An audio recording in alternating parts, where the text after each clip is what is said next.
Doctor J Prameela Devi നമ്മോടൊപ്പം ചേരുന്നു. ശ്രീമതി പ്രമീളാദേവി, താമരശ്ശേരിയിൽ മർദ്ദനത്തിനിരയായ കുട്ടി മരിച്ചു. നമുക്കറിയാം ഏതു രീതിയിലാണ് ഈ മർദ്ദന മുറകളൊക്കെ നടന്നത് എന്നുള്ളത്.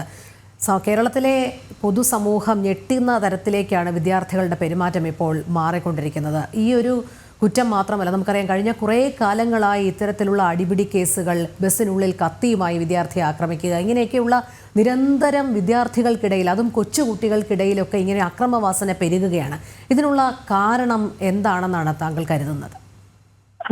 നമസ്കാരം. തീർച്ചയായിട്ടും ഇതൊരു വലിയ പകർച്ചവ്യാധിയുടെ ഫലങ്ങൾ മാത്രമാണ് നമ്മൾ കാണുന്നത്. ഇതിന്റെ വേരുകളിലേക്കാണ് നമ്മൾ പോകേണ്ടത്.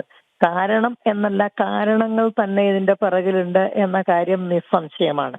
പ്രധാനമായും ലഹരി. ഏതാണ്ട് 5-6 വർഷങ്ങൾക്ക് മുൻപ് തന്നെ ഞാൻ സംസ്ഥാന വനിതാ കമ്മീഷന്റെ ചുമതലയുണ്ടായിരുന്ന സമയത്ത് കേരളത്തിലെ ഒട്ടുമിക്ക വിദ്യാലയങ്ങളുടെയും പരിസരത്ത് ലഹരി വളരെ സുലഭമാണ് എന്നെനിക്ക് അന്ന് പോലീസ് റിപ്പോർട്ട് കിട്ടിയിട്ടുണ്ട്. ഇത്രയും വർഷങ്ങൾ കൊണ്ടത് 10 മടങ്ങ് സുലഭമായിട്ടുണ്ടാവും. നമ്മുടെ കുട്ടികളുടെ കയ്യിൽ അത് മിഠായിയുടെ രൂപത്തിലോ ആകർഷകമായ മറ്റ് വസ്തുക്കളുടെ രൂപത്തിലോ എത്തുന്നുണ്ടാവും. നമ്മുടെ കുട്ടികൾ ഇത് വാങ്ങി ഉപയോഗിക്കുകയും പലരും ഇത് വിപണനം നടത്തി പണം ഉണ്ടാക്കി കൂടുതൽ വാങ്ങാനും ഉപയോഗിക്കാനുമുള്ള സൗകര്യം ഉണ്ടാക്കുകയും ചെയ്യുന്നുണ്ട്. ലഹരിയാണൊരു മുഖ്യമായ വലിയ പ്രശ്നം തന്നെ. അതിന് യാതൊരു സംശയവുമില്ല. ലഹരിയുടെ അമിതമായ ലഭ്യത തന്നെയാണ് ഇതിന്റെ പ്രശ്നം. ഇത് നിയന്ത്രിക്കേണ്ടത് ഭരണകൂടമാണ്, അതോടൊപ്പം പൊതുസമൂഹവുമാണ്. രണ്ടാമത്, കുട്ടികളെ പഠിച്ച് റാങ്ക് നേട് എന്നുള്ള ഒരു നിർദ്ദേശത്തിനപ്പുറം നല്ല മനുഷ്യരായി വളരൂ എന്ന നിർദ്ദേശം എത്ര കുട്ടികൾക്ക് എത്ര വീടുകളിൽ കിട്ടുന്നുണ്ട് എന്ന് നമ്മളൊന്ന് ആലോചിക്കണം. അയൽവക്കത്തെ കുട്ടിയെക്കാളും ക്ലാസ്സിലെ മറ്റു കുട്ടികളെക്കാളും മികച്ച മാർക്ക് വാങ്ങണം, അവരെക്കാൾ മികച്ച പദവികളിൽ എത്തണം എന്ന നിർദ്ദേശം ഒഴികെ, മത്സര ബുദ്ധിയുടെ തീവ്രത ഒഴികെ നല്ല മനുഷ്യനായി ജീവിക്കുന്നതാണ് കൂടുതൽ പ്രധാനമെന്ന് ഏതു കുട്ടിയോട് ഇക്കാലത്തും മാതാപിതാക്കള് പറഞ്ഞു കൊടുക്കുന്നുണ്ട് എന്ന് നമ്മൾ ആലോചിക്കണം. അപ്പോൾ വീട്ടിൽ നിന്ന് കിട്ടുന്ന ശിക്ഷണം, ലഹരിയുടെ ലഭ്യത, ഇതിനു പുറമെ കുട്ടികളെ കണ്ടാണ് പഠിക്കുന്നത്, കേട്ടല്ല.